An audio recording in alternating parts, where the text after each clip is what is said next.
বঙ্গোপসাগরে নিম্নচাপের প্রভাবে দেশের বিভিন্ন স্থানে বৃষ্টি অব্যাহত রয়েছে।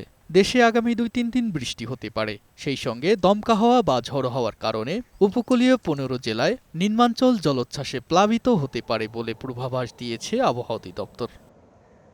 নিম্নচাপের কারণে উপকূলীয় জেলা ঝালকাঠি, পটুয়াখালী, সাতক্ষীরা, বরিশাল ও ভোলায় ১ থেকে ৩ ফুট অধিক উচ্চতার জলোচ্ছ্বাসের শঙ্কা রয়েছে।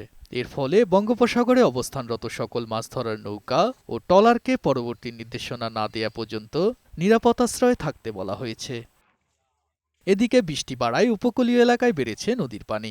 অসংখ্য বাড়িঘর প্লাবিত হয়েছে। দরজা পর্যন্ত পানি উঠে গেছে, ঘর দুয়ারের কাছাকাছি মানুষজন নামতে পারতেছে না। পানি পুনিতে থাকতে পারি না, পানি পুনিতে তলাই গেছে।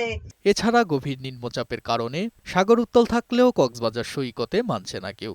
ঝুঁকির মধ্যে সৈকতে ভিড় করছে অনেকে। তার সাথে কথা বলতেছি যেন বেশি দূরে না যায়, হাঁটুমায় থাকে।